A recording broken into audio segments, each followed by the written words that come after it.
নমস্কার, আমি সুজিত ঘোষ, বাক্সা প্রাক্তন আর্টিজন্য। আপনারা যারা নিয়মিত আমাদের ফেসবুক লাইভ অনুষ্ঠান দেখেন তারা নিশ্চয়ই জানেন যে গত মাসে 12ই মে থেকে আমরা একটা অনুষ্ঠান শুরু করেছিলাম, করোনা পরবর্তী নাটক। সেটা শেষ হয়েছে 13ই জুন, দীর্ঘ 1 মাস ধরে চলেছে। তারপরে আমরা পরবর্তীকালে আরম্ভ করেছি আমরা আড্ডা at 8, বাংলায় 8টার আড্ডা বলে। তাতে এক এক দিনে বিভিন্ন নাট্যবিদ ছাড়া বিভিন্ন পেশা, বিভিন্ন মানুষ আসছেন আমাদের সঙ্গে সাক্ষাৎকার দিতে।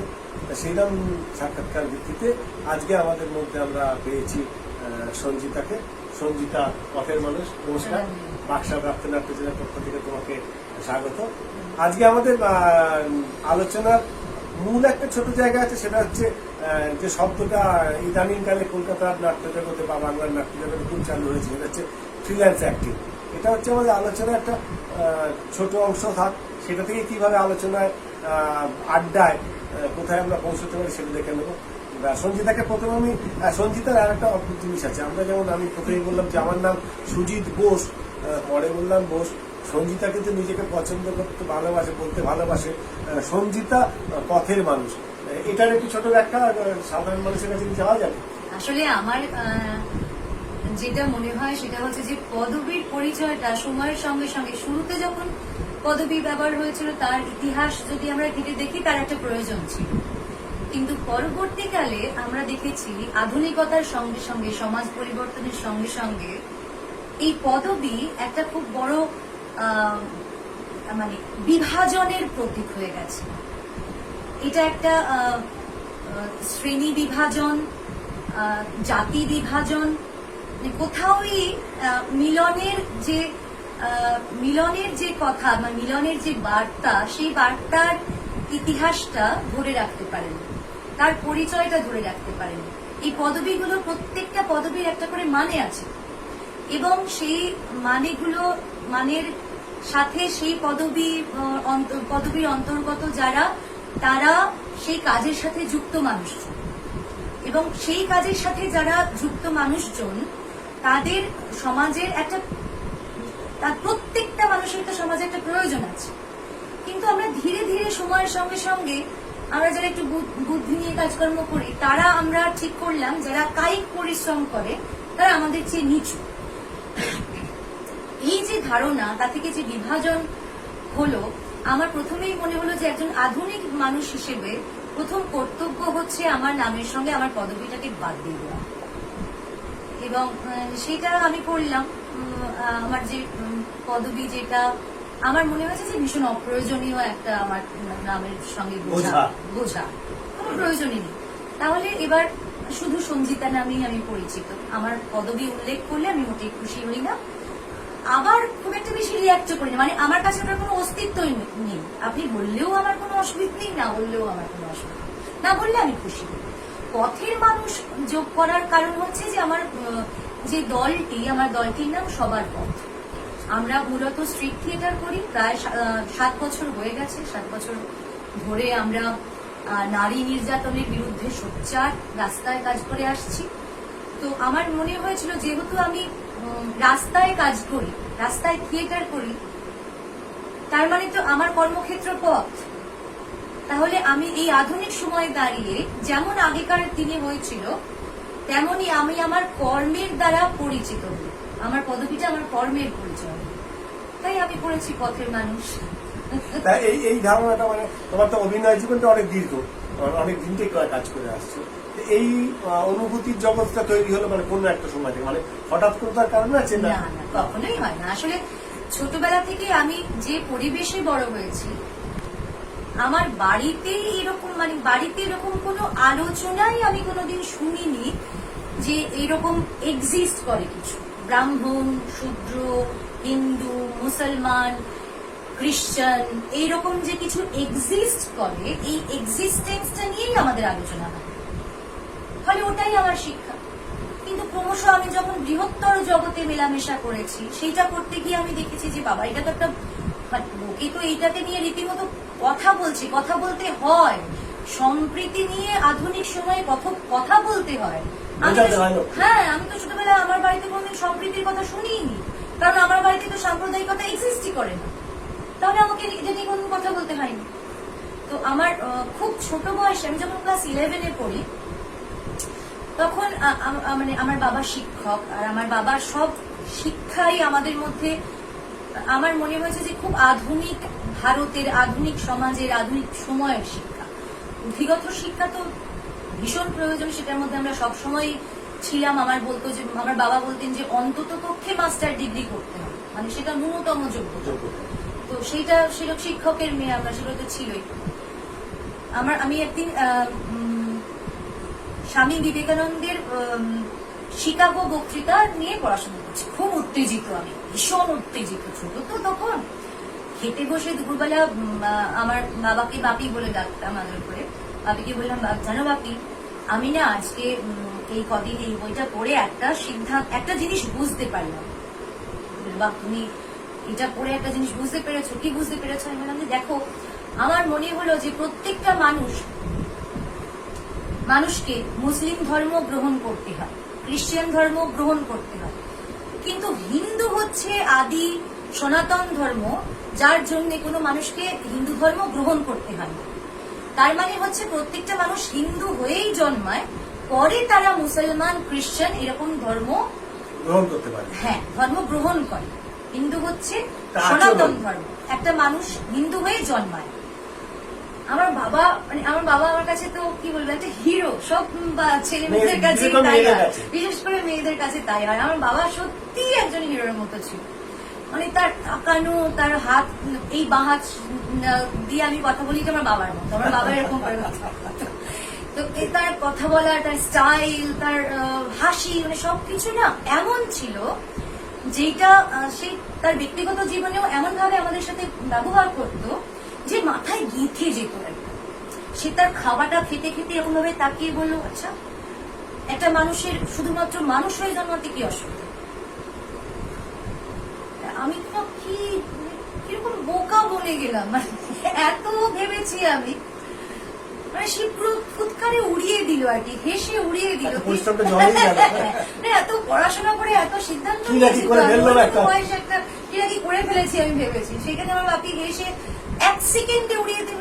এত কিছু, একটা মানুষ শুধু মানুষ হয়ে জন্মাতে কি অসুবিধা, হিন্দু হয়ে জন্মাতে কেন? মানে আমার এইটুকুই শিক্ষা, এইটুকুই আমাকে ওই ক্লাস 11-এ আমার বাবা ধর্ম সম্পর্কে আমাকে বলেছে। তাকে মানে কোনোদিন আমি এর বেশি কোনো বক্তৃতা দিতে শুনিনি। আমার বাড়িতে প্রচুর মানুষ আসতেন, তাদের কি কার কি ধর্ম, কি তাদের আচরণ, কি তাদের ব্যবহার, কোনোদিনও আমরা এসব জানতে পারিনি। আমার রাজনৈতিক পরিবেশ ছিল বাড়িতে, সব মানুষ একসাথে বসে গভীর আলোচনা হতো, মিটিং হতো। আমি খুব ছোট ছিলাম বলে সেখানে আমি ঢুকতে পেতাম, এবং কানে কিছু কিছু কথা আসতো, ভাবতো যে ওরা আমি বুঝতে পারছি না বলে সেগুলো শুনতে পেতাম। পরবর্তীকালে সেগুলো আমাকে অনেক সাহায্য করেছে যে এই আচরণগুলো আদতেই কোনো মানে হয় না। পরবর্তীকালে আমি যখন কাজ করতে গেছি, তখন আমি দেখেছি যে আমি এরকম হলে কি হবে, সকলে এরকম নয়। তার মানে কি? তার মানে আমাকে এখন এটা জাহির করে দেখাতে হবে যে ধর্ম এক্সিস্ট করে না আমার মধ্যে, ব্যক্তি আমার মধ্যে এই অনুশীলনটা, এই অভ্যাসটার বাইরে গিয়েও আমি পৃথিবীতে মানুষ হিসেবে বেঁচে থাকতে পারি। সেটা কিন্তু আমি কাজ করতে করতে অনেক বড় হবার পরে আমার অনুভূতিতে এসেছে, বিভিন্ন ঘটনার মাধ্যমে আমার অনুভূতিতে এসেছে যে এইটা আমার প্র্যাকটিসের মধ্যে আনতে হবে। যে দেখো, আমি ধর্ম আচরণ করছি না, but still I exist, I do exist as a human being. এইটুকু পরিচয় নিয়েই এই পৃথিবীতে মাথা উঁচু করে বিশ্ব প্রকৃতির অংশ হিসেবে বেঁচে থাকা যায়। আমার বয়সটা, আমি আমার ছোটবেলাতেও দেখছি, আমার যা বন্ধু বান্ধব ছিল, সেইখানে ওই অনুভূতিটা কোনো সময় আসেনি যে ও হিন্দু মুসলিম তো আসেইনি, সে তো বুঝতামই না। তো আমার এখনো যারা বন্ধু বান্ধব জীবিত আছে, তারা কেউ হয়তো রিক্সা চালিয়েছে পরে, কেউ হয়তো রাজমিস্ত্রি কাজ করেছে। কালকে একটা বন্ধুর সঙ্গে দেখা হলো, কাজ করছে, কিরে ভালো আছে, এইটা মনে হয়নি। এটা একটা আমার মনে হচ্ছে একটা নির্দিষ্ট কিছু সময় পরে এইটা নিয়ে খুব বেশি চাড়া হইতে আরম্ভ করেছিল। মানে আমার ছোটবেলা, আমার বয়সটা, আমি সিনিয়র সিটিজেন, আমি কোনদিন ফেস করি, তারা এখন বন্ধুত্ব আছে। কিন্তু এখন হয়তো এই ভাগটা করতে হবে, এবং এটা তোমার পক্ষে সত্যি খুব ভালো বলতে হবে। এটা হওয়াটা দরকার। আমি বলছি না সবাই কি পদবি পারে তোমার মধ্যে, না, না, আমি সেটা পদের মানুষ বলছি না। হবে সেটাও বলছি না। আমি এটা কিন্তু একদমই মানসিকতার মধ্যে বলছি, আমি একদমই কারণ বলছি না। আমরা যারা আমি তো কারোকে ডাক দিইনি, আপনাকে ইন্টারাপ্ট করে বললাম, আমি কিন্তু কারোকে ডাক দিইনি যে তুমি তোমার পদবি ব্যবহার করো না। এটা আমি আমার কারোকে কোনো ডাক তোমার দিইনি। ইচ্ছে হলে করবে না, আমি আমার মতো করে আমি এটা খুব বিশ্বাস করি যে আপনি আচরে ধর্ম অপরে শিখাবে। আমি যে ধর্মটা আচরণ করব সেইটা যদি চর্চিত হবার যোগ্য হয়, তাহলে আমার জীবদ্দশায় অন্ততপক্ষে একজনও সেই ধর্মাচরণ করবে, যেটা একটা মানুষের ধর্ম, সেটা হিন্দু মুসলিম শূদ্র বৈশ্যের ধর্ম, একজন মানুষের ধর্ম, সেটা আমার বিশ্বাস। তাই আমি কারোকে ডাক দিই না এই বিষয়ে, কিন্তু আমার ডাক দেওয়ার জায়গাটা একদম অন্য। আমি সবার পথে যে বিষয়টা নিয়ে কাজ করি সেটা হচ্ছে নারী নির্যাতন, সেইটাতে আমাকে ডাক দিতে হয়, গলা ফাটিয়ে ডাক দিতে হয়। এই বিষয়টা নিয়ে আমি ডাক দিই না, কারণ এই বিষয়টা নিয়ে আমি ডাক দিই না এইটার কারণ হচ্ছে যে অনেক যুগ সময় লাগবে, অনেক এত মাথার ভেতরে এমন ভাবে বসে গেছে এটা, যে আমার খুব বিশ্বাস যে খুব শিগগিরই একটা বদল আসবে, একটা ঝড় আসবে, এমন সব উড়ে চলে যাবে, এটা আমার বিশ্বাস।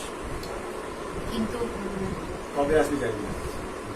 হ্যাঁ, মানে আপাতত ওইটা নিয়ে আমি ভাবছি না। আপাতত আমি একটা নিশ্চিন্তের, এই হিন্দু মুসলিম খ্রিস্টান বৌদ্ধ এইসব ছাড়া একটা নিশ্চিন্তের মানুষের জীবন কাটিয়ে যেতে চাই, ব্যাস এইটুকু, এটাই। এবং এখান থেকে তোমার জন্য কথা রেস্ট কিন্তু আমি এরভাবে চাই যে আমরা যারা নাটক করি, আমরা এই করাটার ক্ষেত্রে আমার মনে হয় ধর্মের ক্ষেত্রেও কথা দুটো পার্ট আছে। একটা হচ্ছে চর্চা আর একটা হচ্ছে যাপন। মানে আমাদের অনেক সময় দেখা যায় এই চর্চার যাপনের মাঝখানে একটা ফাঁক থেকে যায়, অর্থাৎ যেটা আমি বলি সেটা আমি হয়তো বিশ্বাস করি না, যেটা আমি বিশ্বাস করি সেটা হয়তো আমি বলি না।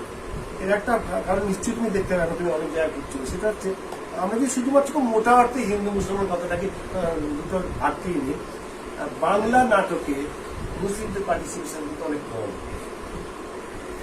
এই প্রসঙ্গে আমি বলবো যে আপনি বলুন না, আমাদের যে নাটকগুলো অভিনয় করা হয়,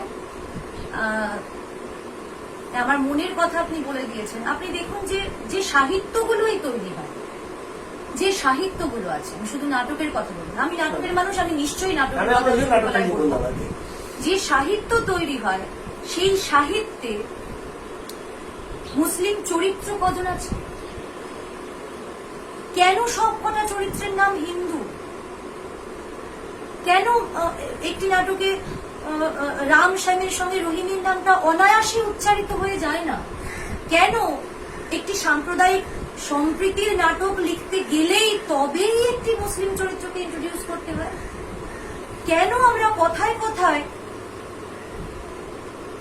ওই মানে অন্য ধর্মের নামগুলোকে ব্যবহার করি না? কারণ আমাদের উদ্দেশ্যের মধ্যে আমাদের তো যত সহজে আমরা নমস্কার বলতে অভ্যস্ত, তত সহজে তো আমরা আসসালামু আলাইকুম বলতে পারি না। ধর্ম আচরণ তো খুব একটা সেনসিটিভ বিষয়, খুব সংবেদনশীল। আমি একটু ভুল করে ফেললে সেই মানুষটা ভুল ভাবতে পারে, তার আঘাত লাগতে পারে। এসব নানা রকমের ভয়ের মধ্যে না আমরা ক্রমশ ছোট হতে হতে এই কয়েকটি নাম বেছে নিয়েছি। শ্রেয়া, সুনন্দ, সঞ্জিতা, সুজিত, কৌশিক, মানে এরকম কয়েকটি নাম, সেফ জোনে থাকা কয়েকটি নাম। আমরা চরিত্রগুলো অন্য ধর্মকে নিয়ে লিখি না, অথচ আমরা সম্প্রীতির কথা বলি। এটা তো খুব আশ্চর্য, কেন নেই? এত নাটক লেখা হয়, নেই দেখুন। তারপরে তো একটা যখন আমরা দেখবো যে খুব অনায়াসে আমাদের সাহিত্যে বিভিন্ন ধর্মের মানুষরা মেলামেশা করছেন, একসাথে চা খাচ্ছে, গায়ে পা তুলে দিয়ে আড্ডা মারছে, তবেই তো আমরা আশা করতে পারবো যে বিভিন্ন ধর্মের মানুষরা একসাথে এসে অভিনয় করবো। আমরা সবসময় তো আমরা মানে ক্রমশ ভাবতে ভাবতে একদম ছোট করে নিচ্ছি, আমরা গোড়া থেকে ভাবি না, ভাবতেই পারছি না তো আমরা, অথচ ভাবার দরকার হয়ে পড়ছে। আমার যত দিন যাচ্ছে, আমি যত বিষয়টাকে অ্যাভয়েড করতে চাই, তত দেখি যে আমাকে এই বিষয়টা নিয়ে ভাবতে হচ্ছে। হ্যাঁ, তো আমার যেমন রিসেন্টলি আমি খুব লিখে ফেলি এরকম, আমার আমি অত্যন্ত মানে একেবারে নাস্তিক একজন মানুষ। সেই মানুষটি যখন লিখতে লিখতে আবেগের মুহূর্তে আমি আমার মুখ দিয়ে বেরিয়ে যায় যে এমনি তোমার জমকে আসা আল্লাহ ভীষণ মেহেরবান। আমার লিখতে ভালো লাগে, হঠাৎ করে আমি লিখে ফেলি। আমার ভগবান শব্দটা মুখ দিয়ে উচ্চারণ হয় না, ঠাকুর খুব দয়া, ঈশ্বরের কৃপা আমার মনে হয়। আমার মনে হয় যে কি সুন্দর শুনতে লাগে, এমনি তোমার জমকে আসা আল্লাহ ভীষণ মেহেরবান। এই যে চর্চার মধ্যে ধর্মকে নিয়ে আসা, যে আমি হিন্দু বলেই আমাকে শুধুমাত্র ঠাকুরকে ডাকতে হবে, এগুলো অনেক দুঃখের কথা, এগুলো বললে আর শেষ হবে না। যাই হোক, এটা যার যার বিশ্বাস। যেমন আমরা যদি আমাদের ভারতীয় সঙ্গীতের কথা ভাবি, তার তো একটা বিশাল অংশ জুড়ে বসে আছেন তারা। সেখানে কিন্তু হিন্দু আধিপত্য থেকে অনেক বেশি আধিপত্য আছে, কিন্তু আমাদের ওই অর্থে বলতে মুসলিম ধারণা অনেক বেশি। আমাদের নাচ, আমাদের সঙ্গীত, আর এই নাস্তিক বলতে শুধু ঈশ্বরের অবিশ্বাস না না, এটা একটা বড় চর্চা। আমি ওরকম ভাবে ঠিক ঈশ্বরের অবিশ্বাস আমি এতক্ষণ ধরে বুঝিয়ে বোধহয় দিয়েইছি যে আমি কেন নাস্তিক। শুরু থেকে একদম পদবী থেকেই যখন প্রসঙ্গ উঠেছে আমি বুঝিয়ে দিয়েছি আমি নাস্তিক, কিন্তু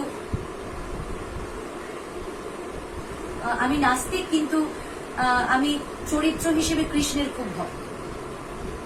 তাকে আমি ঈশ্বর হিসেবে ভালোবাসি না, আমি তার পুজো করি না, কিন্তু আমি আমার কান্না পেলে আমার মন কেমন করলে আমি এই জানলা দিয়ে তাকে কৃষ্ণের সাথে কথা বললি আমার ভালো লাগে। আমি কোনোদিন আল্লাহকেও ডাকতে পারি। আমার যদি কোনো, এই যেমন আমি আমার কবিতাতে লিখি, লেখার সময় ওই শব্দটা বেশি উচ্চারিত হয়। তো এগুলো তো সবই কল্পনা। কৃষ্ণ তো একটা কল্পনা, একটা কাল্পনিক চরিত্র। ঈশ্বর তো মানুষের কল্পনা। আর তো তার মানে আমি এখন এই নিয়ে প্রচুর কথা বলতে, কল্পনা তো ভালো। আমার মা বলে যে সে আমার সমস্ত কথা বিশ্বাস করে, এমনকি সে আমার কল্পনাকেও বিশ্বাস করে। তো এই যে কল্পনাকেও আমার মা বিশ্বাস করে, আমি যখন বলি যে এটা আমার কল্পনা, আমি জানো তো এটা হয়নি, কিন্তু এটা কিন্তু আমাকে বানিয়ে বললাম, মা তখন বলে যে তুমি এটা বানিয়ে বলনি, তুমি এটা কল্পনা করেছো, কল্পনা করে আমাকে বলেছো। তো আমি তোমার কল্পনাকেও বিশ্বাস করি। তো ঈশ্বর আমাদের কল্পনা, সেই কল্পনার সঙ্গে কোথাও একটা বাস্তবের মাটিতে হালকা হলেও পাটা থেকে আছে, হয়তো বলা যায় না কিভাবে সেই মানসিক অবস্থা। কল্পনা যদি আমাকে একটু আরাম দেয়, আমাকে স্বস্তি দেয়, আমি কল্পনা করি না, কত কিছুই তো কল্পনা করি। আমাদের মানে ফ্যান্টাসির উপরেই আমাদের জীবন বেঁচে আছে। আমি যদি কল্পনা না করি, তাহলে কল্পনাকে বিশ্বাস না করি, তাহলে আমি চরিত্রে অভিনয় করবো কি করে? আমাকে তো চরিত্রটাকে বিশ্বাস করতে হয়, সে তো লেখকের কল্পনা, সে তো এক্সিস্ট করে বাস্তবের মাটিতে। তো আমি নাস্তিকতা বলতে এটা বলি না যে ঈশ্বরের মানে একটা পুতুল নিয়ে নিয়ে ভেঙে দাও, ওটাই তোমার নাস্তিকতা, আমি এটা বলি না। কেউ খুব সুন্দর যদি একটা পুতুল হয় ঠাকুরের, তুমি সেটা রাখো না ঘরে সাজিয়ে, কোনো সমস্যা নেই। তো কিন্তু ওইটা যদি তোমার অন্ধকারের কারণ, সেটা যদি তোমার আলোর কারণ হয়, তুমি করো। আমার কিছুই এটা নিয়ে বক্তব্য নেই, আমি করতেও বলছি না, না করতেও বলছি না, ব্যক্তিগত তুমি করো, আমার কিছু যায় আসে না, আমি করি না, আমি করি না, আমার ভালো লাগে না, আমার অন্তরটাই সব, আমি অন্তর দিয়ে সব কাজ করি, আমার ভালো লাগে না, আমি করি না, করো, আমার কিছু যায় আসে না। তুমি আমাকে প্রণাম করতে বলো না, আমার ওটা বিশ্বাস লাগে না, আমার ওটা ভালো লাগে না। আমার যতটা কৃষ্ণের কল্পনা করতে ভালো লাগে, ততটা হাত জোর করে আমার মনে হয় আমি ওকে ছোট করছি। সে তো আমার গলা জড়িয়ে গল্প করে, আমি প্রণাম করতে যাবো কেন? কি আশ্চর্য! আমি কি আপনার পায়ে হাত দিয়ে প্রণাম করলাম? ওরা কি আমাকে প্রণাম করলো? আমি ওদের প্রণাম করলাম পায়ে হাত দিয়ে, হাত জোর করে নমস্কার করলাম, সেইটুকুই। তো আমি যে নমস্কার করলাম প্রতি নমস্কার, সে তো আমার কোনো সময় প্রতি নমস্কার করছে না, তাহলে আমার কি করা দরকার? দরকার নেই, আমি ওটা করি না। তাহলে সে আমার সাথে কমিউনিকেট করে কখন? তাহলে আমি কেন কৃষ্ণের কথা প্রসঙ্গ তুললাম? সে আমার সাথে কল্পনায় কথা বলে, তাই জন্য আমি কল্পনা করতে ভালোবাসি। সেই কৃষ্ণের নামটা, আমার কৃষ্ণ নামটা পছন্দ বলে, তাই কালকে যদি অন্য কোনো নাম পছন্দ হয়, আমি সেই নামটা নেব, কল্পনা করি। তো আমার কল্পনার জগৎটা অনেক বিস্তৃত, আমি যে কোনো সময় পাল্টে যেতে পারি। আমার বাবা আমাকে শিখিয়েছিল, if you do not like something, change it, you are not a tree. পাল্টে নেব, আমার হাতে তো এই কৃষ্ণ কথা এসে মনে পড়ছে, কৃষ্ণের তো আমরা যেরকম দেখি আর কি, মানে কৃষ্ণের প্রেমের রূপটা আমরা পরে দেখতে পেয়েছি। আমরা প্রথমত কৃষ্ণ একদম রাজনীতিবিদ বলাটাই বোধহয় ভালো, তার্কিক মানুষ। এই জন্যই তো আমি কৃষ্ণকে পছন্দ তা করি। এই দুটোর মধ্যে কোনটাকে বেশি টানে? মানে না, আসলে কৃষ্ণ যে চরিত্রটা, সেই চরিত্রটা আমার পছন্দ এই কারণে, আমার খুব কষ্ট লাগে কৃষ্ণের চরিত্র। দেখুন, সে রাজার পরিবারে জন্মালো, মানে তার রাজনীতিই করার কথা, তাই না? তার রাজনীতিই করার কথা, কিন্তু তাকে জন্মের পরেই, কি অপূর্ব লেখা, মানে কল্পনা কি, উফ বাপরে বাপ, জন্মের পরেই তাকে মাথায় ঝুড়িতে করে বসিয়ে একটা এমন বাড়িতে দিয়ে আসা হলো যারা শিল্পী। প্রথম জীবন থেকে শুরু করছে, তার ওটা নির্বাচন নয়, কিন্তু ওটা মানে ওটা ওর ঠিক করা নয়। তখন সেই হিসেবে জন্মেছে শিশু, ও কিচ্ছু ঠিক করেনি, ওকে দিয়ে এলো একটা শিল্পীর পরিবার। আপাদ মস্তক মন ভরে সে একজন শিল্পী তৈরি হয়ে গেল। যখন সে একজন পায়ের নখ থেকে মাথার চুল অব্দি শিল্পী, যে বাঁশি বাজিয়ে সারা গ্রামকে এক জায়গায় জড়ো করে দিতে পারে, বৃষ্টি এনে দেয়, বৃষ্টি থামিয়ে দেয়, যে বনের পশু পাখিকে দাঁড় করিয়ে দেয় বাঁশি বাজিয়ে, এইসব কল্পনা করতে আমার ভালো লাগে। সেই মানুষটা যখন একজনকে ভালোবেসে ফেলেছে, সব যখন তার জীবনে স্থির হয়ে গেছে, তুমি তাকে ওইখান থেকে আবার উপরে টেনে নিয়ে গিয়ে রাজনীতিতে ঢুকিয়ে দিচ্ছ। অথচ সে তো রাজনীতি করেনি এতদিন, তুমি বলছো এবার রাজনীতি করো। যেমন আমাদের সাথে হয়, যেমন আমরা শুধুমাত্র থিয়েটার করে এক্সিস্ট করতে পারবো না, আমাকে স্টেটের পায়ে ধরতে হবে, আমাকে রাজনীতির ধ্বজা ধরতে হবে, তবে আমি অনুদান পাবো। কিন্তু আমাদের মতো তো পুরো অবস্থা। আমরা তো শিল্পী হয়ে একটা এমন থিয়েটার করতে চাই যে অনুদান তো ভিক্ষা নয়, অনুদান তো আমার অধিকার। সরকারি অনুদান কিন্তু আমার, বলছি অনুদান, কিন্তু আসলে তো ওইটা আমার অধিকার। তো আমার অধিকার, আমাকে তুমি আমার টাকাই আমাকে দিচ্ছ, বিনিময়ে তুমি আমার আনুগত্য নিচ্ছ। এ তো খুব আশ্চর্য কথা, যেমন যন্ত্রণার কথা। তো যন্ত্রণার কথা তো, তুমি স্টেট গভর্নমেন্টের বিরুদ্ধে একটি মুক্তি হলো, তুমি রাজ্য সরকারের অনুদান পাবে না। তুমি সেন্ট্রাল গভর্নমেন্টের আগেইনস্টে মুক্তি হলো, তুমি আর সেন্ট্রাল গভর্নমেন্টের অনুদান পাবে না। তোমাকে ঝাঁটা নিয়ে বেরোতে হবে, ত্রাণ নিয়ে বেরোতে হবে, ওই করতে হবে, তাই করতে হবে। কেন? তুমি নিজের ইচ্ছেতেই করতে পারো, কিন্তু নাটকের লোকেরা তো নিজের ইচ্ছে সারা পৃথিবী বদলে ফেলতে পারে, তারা এত ভালো শিল্পী। তো তারা, তুমি বলো না যে তুমি ওটা করো না, আমার খুব উপকার। এই যে আমাদের যখনই কোনো বিপদ হয়, যখনই কোনো অসুবিধে হয়, কেন সবাই মিলে ঝাঁপিয়ে পড়ে? কারণ তাদের ওটা বেসিক ইনস্টিংক্ট, আত্মার মধ্যে ঢুকে গেছে, মানুষের সঙ্গে থাকা। না থেকে তারা পারে না, ওরা এমনিই করবে। তবু তুমি তাদের উপরে চাপিয়ে দেবে। এখন তুমি বলো, তোমার কাছে কি প্রমাণ আছে যে তুমি এরকম করে বলছো? তোমরা এটা ইন্টারভিউ থেকে বাদও দিয়ে দিতে পারো, আমি কিছু মনে করবো না। আমার কাছে সত্যিই কোনো প্রমাণ নেই, সবাই জানে। সেন্ট্রাল গভর্নমেন্ট তো বলেছিল একটা সময় যে আপনাকে ছবি দিতে হবে আপনি রাস্তা পরিষ্কার করছেন। কেন? তুমি এমনি ওদেরকে বলো রাস্তা খুব নোংরা হয়ে গেছে, পরিষ্কার করো, ঝাঁটা হাত, আমরা সবাই বেরিয়ে যাবো।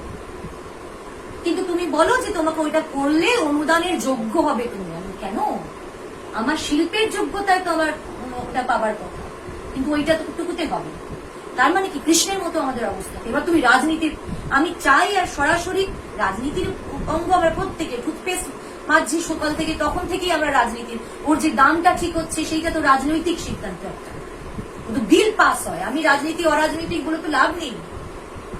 রাজনীতির পাশে তো এই ফ্যানটা ঘুরছে, এই যে ফোনটা সামনে ধরা আছে, আমরা সবাই বসে আছি, এই তো সব প্রাইস আছে, দাম আছে, মূল্য আছে। মূল্য মানেই রাজনীতি, কারণ এর মূল্য নির্ধারণ করে সরকার, প্রশাসন, বিল। সুতরাং রাজনৈতিক কোন আচরণের বাইরে, সিস্টেমের বাইরে আমরা একটি শ্বাস ফেলতে পারি, ওটা বলে লাভ নেই। কিন্তু আমার যদি মনে হয় যে আমি শুধুমাত্র শিল্পের মাধ্যমে রাজনীতির কথা বলবো, রাজনৈতিক চর্চা করব, তার উপায় আমার থাকবে। তুমি আমাকে যেন তেন প্রকারেণ হাতে ঝাঁটা ধরিয়ে দিয়ে আমাকে তোমার সঙ্গ তোমার সঙ্গে আছি এইটা করিয়ে দেবে। ঠিক শ্রীকৃষ্ণর এরকম অবস্থা হয়েছিল।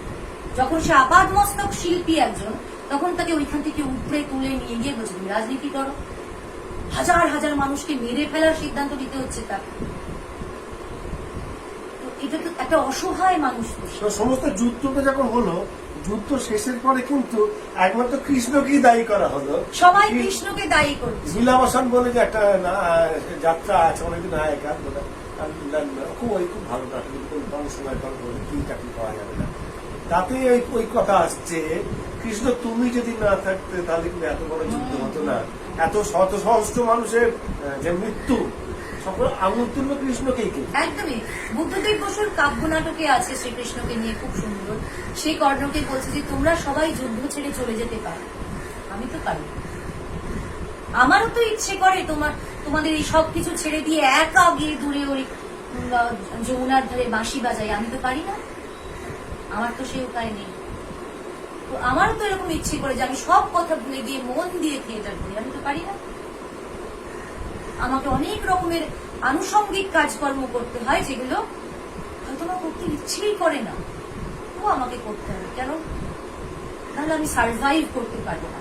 সে আমি ফ্রিল্যান্স অভিনেতা হই আর দল চালালে তো কথাই নেই। আমার একটি দলও আছে, আমি জানি কি বিষম ভারী একটা বিষয় ওই দল চালানো, একটি গ্রুপ চালানো। এই আর কি নানা রকম এইসব ভাবনার মধ্যে দিয়ে আমার দিন চলে এবং অভিনেতা সত্তা কাজ করে আমার আছে বলি তো, সেই সত্তাটা জাগরুক আছে বলি তো এত কথাগুলো মনের ভেতর থেকে কখনো পরিবেশ পরিস্থিতি পেলে সেই কথাগুলোকে বেরিয়ে আসে। মানে আমি সুযোগ পেলেই, পরিবেশ আমাকে দাও আর না দাও, সুযোগ পেলেই আমি আমার কথাগুলো বলি। কারণ আমাকে তো বলে যেতে হবে। আসলে আমি ত্রিনয়ন বলে একটি নাটক করি, ওটা আমার একটা একক অভিনয়।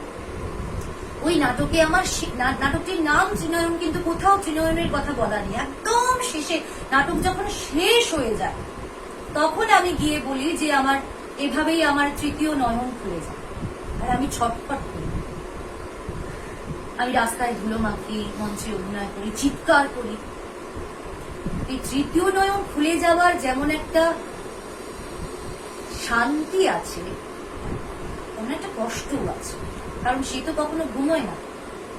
দুটো চোখ তোমার বন্ধ হয়ে তুমি ঘুমো। তুমি যখন ঘুমিয়ে যাও তোমার স্বপ্নের মধ্যেও ওইসব সত্তারা কাজ করে, এইসব সত্তারা, এইসব কথারা কাজ করে। আমার মনে হয় স্বপ্নও তুমি এই রাজনীতির বাইরে দেখতে পারবে। এই খুব যন্ত্রণা, কারণ তার চোখ বন্ধ।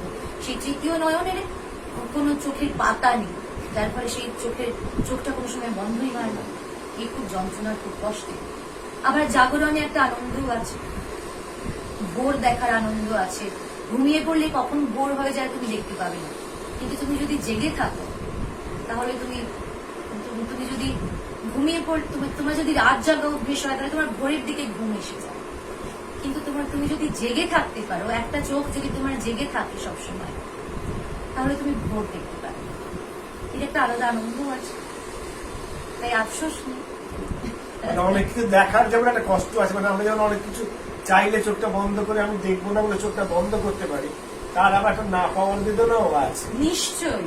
চলন্ত গাড়িতে ট্রেনে যেতে যেতে রাত্রিবেলা জানলাটা খুলে দেখার যে আনন্দ, সেটা না দেখলেও চলে, কিন্তু আমার দেখারও একটা আনন্দ আছে। হয়তো কোনো মাঝ রাস্তায় মাঝরাত্রিতে একটা ট্রেন দাঁড়িয়ে গেল, সেখানে দুটো মানুষজন, যে মানুষজনকে সারা জীবনে আমি আর কোনোদিন মিট করবো না, কোথাও ছোট্ট বাড়িয়ে দেওয়া একটা হাতে হয়তো একটা ফলের চুড়ি বা একটা সিগারেটের প্যাকেট যখন নেশা হয় সে এগিয়ে দিচ্ছে, কি একটা গরম চা, এই মানুষটাকে সারা জীবন আমি আর মিটই করবো না, কিন্তু আমি জেগেছিলাম বলেই ওই দেখাটা, এবং ওই দেখাটা কে বলতে পারে সারা জীবনে থাকলেও নয়।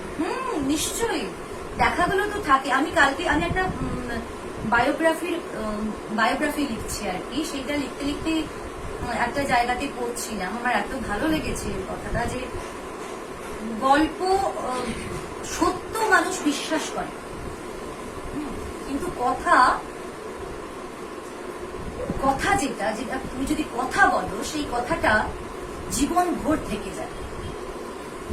গল্প মানুষ উপভোগ করে, সত্য মানুষ বিশ্বাস করে, কথা মানুষের সঙ্গে। এই যে কথা বলা হচ্ছে আমাদের, পারস্পরিক যে কথা বলা, সামনাসামনি যে বসে কথা বলা, অনেক কথা হয়তো হারিয়ে যাবে, কিন্তু এই কথা বলাটা থেকে যাবে, অনেক কথা নির্যাসটাও থেকে যাবে। নির্যাসটা থেকে যাবে। এখন যেটা ঘটছে, এখন ভেতরে যে স্ফুরণটা হচ্ছে, যে প্রাপ্তিটা হচ্ছে, সেই প্রাপ্তিটা কিন্তু চিরকাল, একদম। ওইটা কিন্তু থেকে যাবে, ওটা কিন্তু অনুভবটা থেকে যাবে। ওই দেখার যে আনন্দ, সেটা চিরকাল। সেটা দুটো চোখ দিয়েই করতে হয়, নিজের মাথা দিয়ে বুঝতে হয়।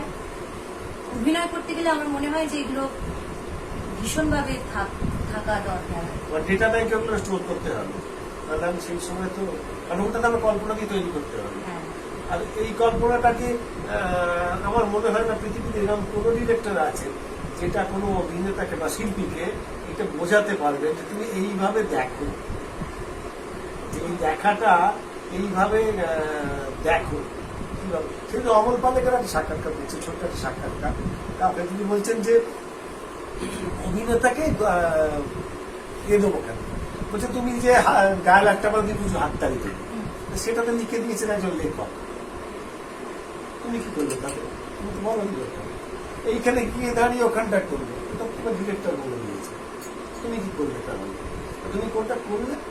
যে সময় তুমি চুপ করে রইলে, এই নীরবতাটা যতটা তুমি দেখালেন, এইটা কিন্তু কেউ মেপে দেয়নি। এইটা হচ্ছে একজন অভিনেতা ঠিক করবে, আমি এই সময়টা কতটুকু নীরবতা দিয়ে আমার অনুভূতিটাকে আমি কমিউনিকেট করবো। তুমি যেটা বলে না, তুমি এখানে ঠিক মেপে 2 সেকেন্ড চুপ করে থাকবে, তারপরে বলবে দাদাটা এটাও ঠিক করে দেয়। সে হয়তো আর বিশ্বাস রাখতে পারছেন না যে, কিন্তু এই 2 সেকেন্ড তোমার যে অভিনেতা নিজে ভাববে, সে কিন্তু 2 সেকেন্ডে 2 ঘন্টার ভাবনাটা ভেবে ফেলবে যে আমি এইটা কি করলাম, সেটা হতে পারে। সেটা তো ব্যক্তিগত, তোমার মতো অভিজ্ঞতা যেটা পারে, অভিজ্ঞতা পারে, সবাই পারে, সেটা হতে পারে না। না, সেটা আমি নিজস্ব বললাম আর কি, এটা আমার কোনো অভিযোগ না, না, অভিযোগ না। অনেকে ওটাও করে না, হ্যাঁ, সেটাও একটা পথ।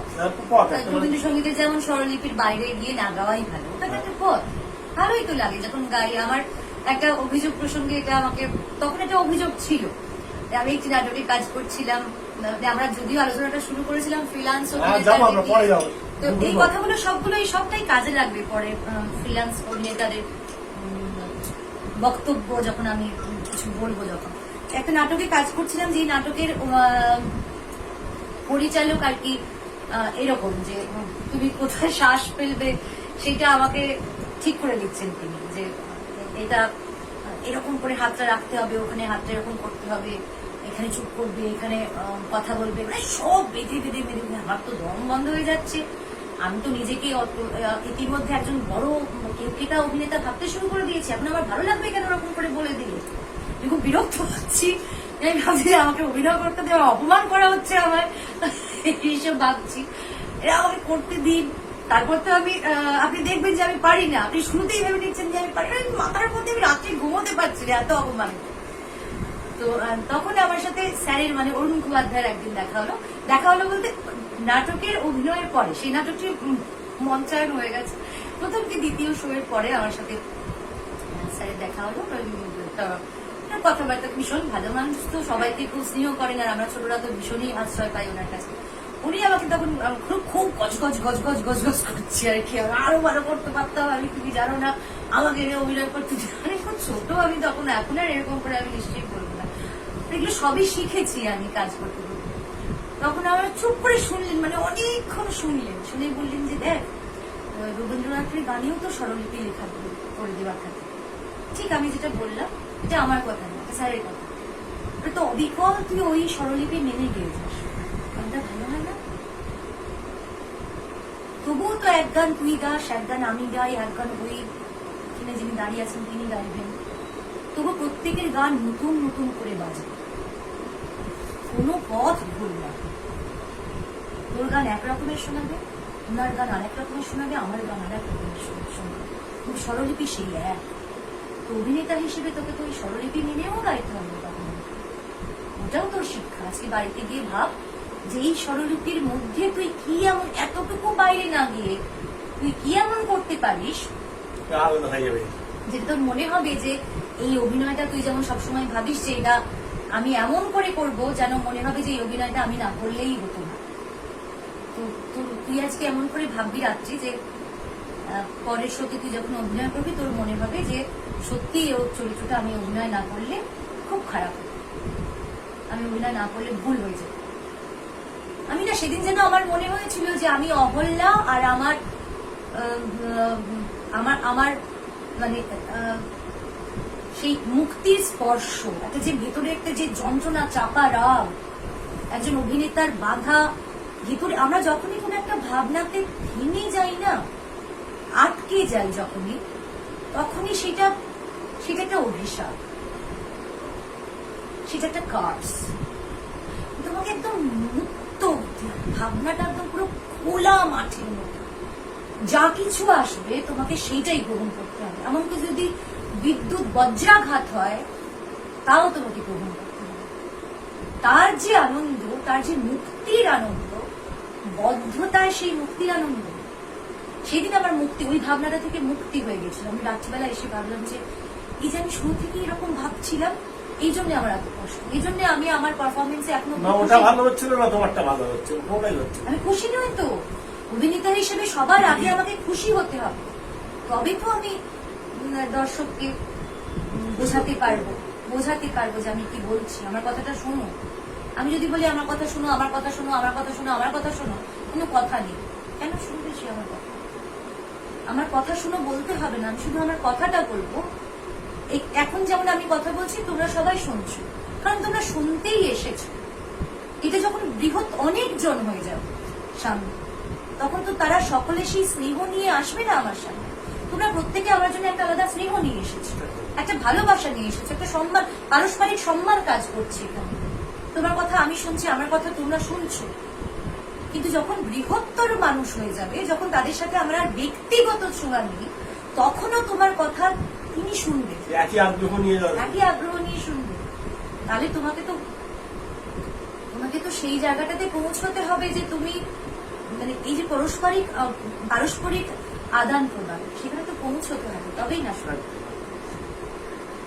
এগুলো তো থাকতে হবে, না হলে তো এই জোরটা তৈরি হবে। আমরা অনেকখানি রাস্তায় হেঁটেছি। এই কথা প্রসঙ্গে একটা কথা তুমি বলেছিলে যে যারা ফ্রিল্যান্স কাজ করে তাকেও অনেক কিছু জানা বা এই কথাগুলো আসবে। এই শব্দটা নিয়ে তোমার ব্যাখ্যা, বা ফ্রিল্যান্স শব্দটা আক্ষরিকভাবে কি অর্থে ব্যবহার করা যাবে? মানে যেটা বললে সবাই সহজে বুঝবে যে একজন অভিনেতা যিনি কোনো নির্দিষ্ট একটি দলে অভিনয় না করে আমন্ত্রণমূলক অভিনয় করতে পারে। আপনি আপনার দলে আমাকে ডাকলেন, আপনি আপনার দলে আমাকে কোনো একটি চরিত্রে অভিনয় করতে বললেন, আমি সেইটি আমার যা সাম্মানিক আমি আশা করি সেই সাম্মানিকের বদলে আমি আমার শ্রমের বিনিময়ে আপনার নাটকে কাজ করলাম। এটা ফ্রিল্যান্স। এই ফ্রিল্যান্স যদি হয়, আপনি যেমন তুমি যেমন নিজে একটা দল চালাও, আবার একটা ফ্রিল্যান্স, এই যে দলের যারা নির্দিষ্ট ছেলে মেয়েরা আছে এরা, আর এই যে ফ্রিল্যান্স অভিনেতা বা অভিনেত্রী যারা আসছে, এদের যখন দুজন দেখবে এক জায়গায় আসবে, তখন কি পারস্পরিক সম্পর্কের ক্ষেত্রে কোনো অভাব দেখা দেওয়ার সম্ভাবনা থাকে না? আমি একটি কাজ করেছি, অনেক বাইরে মানে অনেকেই আমার বন্ধুরা মিলে এসে সেই কাজটি করেছিল। কাজটি পরবর্তীকালে আমরা করিনি, মানে জাস্ট করিনি, মানে নাটকটা করতেই এত আনন্দ হচ্ছিল, পরবর্তীকালে আর সেটা করলাম না, দরকার হলে কোনদিন করবো, সেইটা নয়। বিষয়টা হচ্ছে যে আমার অনেকেই এসে করেও, আমি তো স্ট্রিটে যখন কাজ করি, আমার যখন ছেলে মেয়ে দরকার হয় আমি ফেসবুকে পোস্ট করি, সবাই এসে দলে অভিনয় করে, একসাথে কাজ করে। এইটা তো হবার কথা নয়, কারণ যখন আমরা একটা কাজ করতে একসাথে হচ্ছি সবাই, তখন তো সেখানে আমাদের প্রত্যেকেরই পরিচয় কর্মী। তুমি বাইরে থেকে আসছো, বহিরাগত শব্দগুলো তো রাজনৈতিক ষড়যন্ত্রের শব্দ হওয়া উচিত। ইউনিভার্সিটিতে এসে বহিরাগতরা মারামারি করেছে, থিয়েটারে এরকম কিছু হয় না। থিয়েটার, এই যে আপনি আমার বাড়িতে এখন এসেছেন, আমরা একসাথে বসে আছি, বহিরাগত নাকি আপনি আমার?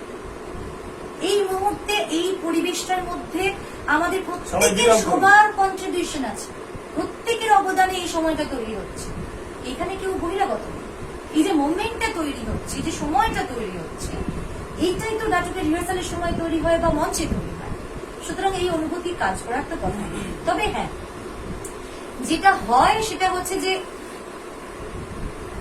একটা দলের যখন আমি যাই কাজ করতে, সেই দলের ছেলেমেয়েরা অনেক বেশি জানে তাদের রুলস এন্ড রেগুলেশন সম্পর্কে। তারা আমাকে একটু যত্ন করে, একটু খেয়াল রাখে, সেটা খুব বেশি বন্ডিং তৈরি করে। আমার সেটা কোনোদিনই কোনো অসুবিধে তৈরি হয়নি। কোথাও কোনো যদি অসুবিধে হতে মতো আমার মনে হয় না যে আমি এরকম 12-13টা নাটকে একসাথে কাজ করতে পারবো।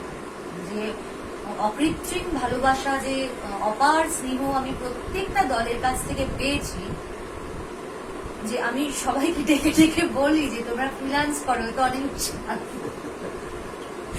আমাকে ধরে মারতেও পারে, কিন্তু আমি এত পেয়েছি, আমার পাওয়াটা তো 12 গুণ। আমার নিজের দল তো রয়েছে, তো প্রত্যেকটা জায়গা থেকে তো আমার অ্যাড হচ্ছে অনেক বেশি। তো এই ভালোবাসার জন্য, বেশি বেশি ভালোবাসা পাওয়ার জন্য শুধুমাত্র ফ্রিল্যান্স করা যেতে পারে। এটা একটা ভালো ব্যাপার আর কি, করা যেতে পারে। এই ফ্রিল্যান্স একটা শিল্পী বলি আর কি, তাদের কি কোনো দায়বদ্ধতার সমস্যা তৈরি হয়? মানে আমরা যখন দূর থিয়েটার করি, একটা খুব ভারী শব্দ সেখানে জুড়ে দেওয়া হয়, একটা দলের সঙ্গে আছে, মানে তার একটা দায়বদ্ধতা আছে। দায়বদ্ধতা মানে সেই সেট বওয়া থেকে শুরু করে টিকিট বিক্রি করা, পোস্টার লাগানো, অভিনয় করা, চা আনা, মানে এই যে একটা বিশাল শব্দকে আমার দায়বদ্ধ। অভিনয় করাটাও তো আছে। হ্যাঁ, মানে অভিনয় আছে, আবার সেখানে ওই শব্দটাকে খুব জটিল এবং বড়ভাবে বার করা হয়, দলের প্রতি দায়বদ্ধতা। একজন ফ্রিল্যান্স একটা অভিনেতা শিল্পী, তার ক্ষেত্রে এই দায়বদ্ধতা ওইটা থাকে না, শুধু অভিনয়ের দায়বদ্ধতাটাই থাকে। সেটা সত্যি কথা, এটা আপনি সঠিক বলেছেন। মানে এটা আমি উড়িয়ে দিতে পারবো না। মানে আমি এতটাও বলবো না যে ফ্রিল্যান্স অভিনেতারা সব জায়গায় কর্মী হিসেবে কাজ করে, কিন্তু করলে ভালো হয়। প্রথমে যদি আমি ভেবে নিই যে আমি একজন কর্মী, আমি কাজ করি, সেই পরিচয়টা নিজেকে ঠিক করতে হবে। তোমাকে ওটা ডিসাইড করতে হবে যে তুমি কি অভিনেতা নাকি তুমি একজন নাট্যকর্মী। তো তখন যখন তুমি একজন অভিনেতা, তখন তুমি বাকি কাজগুলো না করলেও চলে। কিন্তু তুমি যদি নাট্যকর্মী হিসেবে কাজ করো, তাহলে ভবিষ্যতে যদি তুমি পরিচালক হতে চাও, সেটা তোমার কাজে দেবে। আর যদি তুমি চোখ কান বুঝে শুধু অভিনয় করো, চলে এসো। হ্যাঁ, তুমি এটা চেষ্টা করো ফ্রিল্যান্স অভিনেতা হিসেবে দলের, ইংরেজিতে একটা শব্দ আছে ট্যান্ট্রাম, সেটি না করতে, দলের কোনো অসুবিধের কারণ না হোক, তুমি সুবিধের কারণ হোক, তোমাকে কি কারোকে বিশেষ করে না ভাবতে হোক। অনেক রকম সমস্যার মধ্যে দিয়ে একটা থিয়েটার করতে হয়। সুতরাং সেই সমস্যাগুলো পেরিয়ে আবার বাইরে থেকে তুমি অভিনয় করতে এসেছো বলে একজন বহিরাগত হিসেবে তুমি তোমার নিজের অস্তিত্বর সংকটে সবাইকে ফেলে দেবে, সেইটা না করে একজন অভিনেতা হিসেবে, সুদক্ষ অভিনেতা হিসেবে নিজের কাজটি করে চলে এসো। এটা তুমি করতে পারো, আমি সেটাতে কোনো দোষ দেখি না। যদি সে মানে অসুবিধের কারণ, আমিও নিজে ওরকম অনেক দলে কাজ করি, সব দলের সাথে তো আমি এত কাজ করা সম্ভব না। হ্যাঁ, আমার বিশেষ করে আমাকে ধরুন 3টে অব্দি রিহার্সাল করে বা 3টে অব্দি একটা কোথাও শো করে আবার একটা দলে অভিনয় করতে যেতে হচ্ছে, 6:30 থেকে আবার একটি শো করবো। 3টে শো করেছি পরপর, 10টা থেকে, 3টে থেকে, 6:30 থেকে, এরকম তো আমার নয়। তাই আমার কাছ থেকে আমার পরিশ্রমটাও অনেক বেশি হয়। তাই আমার কাছ থেকে সংশ্লিষ্ট দলের কর্তৃপক্ষ আশাও করেন না যে আমি সেটের কাজ করব, কারণ তারা জানেন যে সঞ্জিতা যদি পারে তাহলে করবে। আমার মানসিকতার পরিচয় আমি দিয়ে দিয়েছি, আমি আমার কাজ দিয়ে, এতদিনের যাপন দিয়ে আমি প্রমাণ করে দিয়েছি যে আমি তোমাদেরই লোক, যদি দরকার পড়ে আমি করে নেব। কিন্তু তারা আমাকে করতে বলেন না। কিন্তু একদম শুরুতে আমি নিজের শিক্ষার জন্য, আমি এখনো ছাত্র, এখনো আমাকে অনেক কিছু শিখতে হয়, কিন্তু ক্রমশ মানুষ তো ক্লাস 1, 2, 3, 4 করে চলে। তো ক্রমশ আমি কনসেন্ট্রেটেড, আমি এখন অভিনয়টাতে কনসেন্ট্রেট করতে চাই। ফলে আমি ওইটারই পুঙ্খানুপুঙ্খ কিভাবে চলছে আমি সেটা একদম মানে নিংড়ে নিই, সেটা যতটা শেখা যায় একটা দল থেকে আমি স্বার্থপরের মতোই ওইটা করে যাই। তাতে করে দলের কোনো অসুবিধে হয় না, দল আমাকে সাহায্য করে যে হ্যাঁ তুমি শেখো, তুমি এখানে শিখতে এসেছো, তুমি শেখো। তো তারা আমাকে পুরো জমি ছেড়ে দেন, আমি শিখি। কিন্তু দরকার পড়লে আমি যেটা বলছি, যে বারবার করে যেটা বলছি, যে দরকার পড়লে তোমাকে সেটাও করতে হবে। সেট ছাড়া নাটক হয় না, লাইট ছাড়া, মিউজিক ছাড়া, পোশাক ছাড়া কোনো কি, একটা পেরেকের অভাব যদি মঞ্চে হয়, নাটকটা কিভাবে হিলে যায় সেটা অভিজ্ঞতা আমাদের মোটামুটি আছে। একটা পেরেক যদি উঠে যায় মঞ্চে সেটের, তোমার কেমন অসুবিধাটি হয়, তাই না? তার মানে ওই পেরেকটা একটা নাটককে ধরে রেখেছে। একটু এদিক থেকে ওদিক নড়াচড়া করলেই নাটকটা শেষ। একজন অভিনেতার পায়ে ফুটে যাবে, রক্তপাত হবে, সে পরের সিনে ঢুকতে গিয়ে তার জান বেরিয়ে, মানে বিভিন্ন রকমের অসুবিধার তৈরি হয়। নাটক একটা এরকম শিল্প যেখানে একটি পেরেক থেকে একজন পরিচালক অব্দি সকলের সমান গুরুত্ব, সমান। তো সেইটা নিজেকে বুঝতে হয়, সেই জায়গায় নিজেকে রাখতে হয়, তার একটা আলাদা আনন্দ আছে, পরে তারপরে কাজ করতে হবে। তবে হ্যাঁ, ফ্রিল্যান্স অভিনেতা আমি আজকে মনে করলাম চলো কালকে ফ্রিল্যান্স অভিনয় করা শুরু করে দিই, ওইটা হয় না। আমি ওটা অনেকের মধ্যেই দেখেছি, নতুনদের মধ্যে আমি দেখছি। আমি বড়দের কথা তো জানি না, কারণ বড়রা তো তখন আমার সাথে যোগাযোগ করতো না, তখন আমি ছোট ছিলাম। তখন আমি শিখছি একটি দলের থেকে, যে কোনো একটি নির্দিষ্ট দলের মধ্যে। তুমি যখন অভিনয় করতে যাবে বা বিভিন্ন দলে কাজ করতে যাবে, তোমাকে একজন পেশাদার শিল্পী হিসেবে নিজেকে, নিজের জীবন আদর্শ, নিজের অভিনয় ক্ষমতা, নিজের যাপন, নিজের দায়িত্ববোধ সবকিছু সম্পর্কে সমান তৈরি হতে হবে। তুমি ছোটবেলায় যদি মনে করো তুমি ডাক্তার হবে, তার জন্য তোমাকে ডাক্তারিটি পাশ করতে হয়। আমি ছোটবেলায় প্লাস্টিকের স্টেথো নিয়ে খেলেছি বলে বড় হয়ে ডাক্তারি করতে শুরু করে দিই না। আমার একটা লম্বা পড়াশোনা আছে, সেইটি করতে হবে, সেইটি করতে হবে। আমি সেইটি করবো না। আমি তো ছোটবেলায় হিরো হতে চেয়েছিলাম, আমি তো নায়িকা হতে চেয়েছিলাম, অতএব আমি ফ্রিল্যান্স হয়ে গেলাম, সেটি করলে একটু অপমান করা হয় নিজের, শিল্পটার না, নিজের অপমান করা হয়। যে তুমি কি এতটাই অযোগ্য যে তুমি পড়াশোনা করতে পারলে না? মানে তুমি ইঞ্জিনিয়ার হতে পারোনি বলে, ডাক্তার হতে পারোনি বলে অভিনেতা হয়ে যাবে, সেইটা করলে তো নিজেকেই নিজে ছোট করা হয়ে যায়। বা তুমি যদি অভিনেতা হতেও চাও, তার যে নির্দিষ্ট পড়াশোনা, যে পথে পড়াশোনা, তুমি নতুন ধরনের পড়াশোনাও করতে পারো, কিন্তু তোমাকে শিক্ষিত হতে হবে। শিক্ষার বাইরে গিয়ে আমি কালকেই ফ্রিল্যান্স করে ৩,০০০ টাকা নিয়ে নেবো, ওইটা আমার পেশাদারিত্ব, ওইটি খুব খারাপ। আমি আজকাল অনেক জায়গাতেই শুনি, আমাকে অনেকে বলেন যে তুমি সব জায়গায় ফ্রিল্যান্স করতে বলো ছেলে মেয়েদের, আর দেখো এরকম হচ্ছে। আমার খারাপ লাগে। আমি যাদেরকে বলি যে তোমরা ফ্রিল্যান্স কাজ করো, তারা একটু মানে আমাদের কথাও ভেবো, যারা তোমাদের ফ্রিল্যান্স করতে উৎসাহিত করছি, অথচ তোমরা ঠিক জায়গাতে গিয়ে তৈরি নও। তুমি ঠিক করে গলার আওয়াজই বেরোয় না, গলার আওয়াজই বেরোচ্ছে না। তুমি একটু বইপত্র পড়বে না, একটু কিছুই জানবে না, অথচ তুমি একটা ভালো চরিত্র আশা করবে, তার বিনিময়ে টাকা। তুমি টাকা বিষয়টা, ভাই টাকাটা খুব ইম্পর্টেন্ট একটা বিষয়। আমি বলি যে সাম্মানিক, পারিশ্রমিক এসব না বলে আমাকে তুমি জিজ্ঞাসা করো কত টাকা নেবে, কারণ এই টাকা শব্দটি কোনো অসম্মানের শব্দ নয়। ওই টাকা একটি নাম, যেটা দিয়ে আমার দুপুরের ভাত জোটে। এর চেয়ে শব্দ আর কিছু নেই আমার কাছে। আমি পরিষ্কার যেন বলতে পারি তুমি টাকা দিচ্ছ, আমি টাকা নিচ্ছি, তো কি দয়া করছো নাকি? দেখি মানে কি এটা, আমি পরিশ্রম করছি, টাকা নিচ্ছি, টাকাই তো নিচ্ছি তোমার, ডাকাতি তো করছি না, তো টাকা নিচ্ছি। তুমি আমাকে আমার শ্রম নাও, আমাকে আমার টাকা দাও, সিম্পল ব্যাপার। মানে এত জটিল করে ভাবার কিছু নেই। হ্যাঁ, এত জটিল সামান্য পারিশ্রমিকটা তবু ঠিক আছে, হ্যাঁ আমি পরিশ্রম করেছি, আমি পারিশ্রমিক, এইসব কিছু না। সম্মান তো কাজের, সম্মান তো মূল্য, টাকা দিয়ে সম্মান দেখানো যায় না। তো তুমি যদি টাকা নাও, একটি টাকা যদি নাও, সেই টাকাটা যিনি দিচ্ছেন তিনি এটা দিতে হবে। হ্যাঁ, মানে যিনি দিচ্ছেন তিনি অনেক পরিশ্রম করে ওইটি অর্জন করেছেন, একটি টাকা, তো তাকে তো তার মানে ফেরত দিতে হবে। আফসোসের কারণ হয়ে যেও না। তাহলে এই যে নতুন একটা যেটা শুরু করেছিল সেই সময় পূর্ণা, বিন্দিয়া, ওদের নাম আমি শুনতাম, নিষ্কা, ওরা ফ্রিল্যান্স অভিনেতা হিসেবে কাজ করছে, আমি মনে করতাম যে আমি করব, আমিও করব। এখন আমরা বেশ কয়েকজন শুধুমাত্র ফ্রিল্যান্স অভিনয় করি, ওইটাই আমাদের পেশা থিয়েটার। তো আমরা যদি ক্রমাগত এখানে এই জায়গাটাতে আঘাত করতে থাকি তাহলে কিন্তু সম্মুখ শব্দটা ভুল বললাম, মানে সামনে বিপদ। তাহলে কিন্তু সব দল একত্রে সিদ্ধান্ত নেবে যে আমরা আর কোনো ফ্রিল্যান্স অভিনেতাকে আমাদের সঙ্গে আমাদের দলে অভিনয় করতে ডাকবে না, আমাদের পেশার সংকট হয়ে যাবে।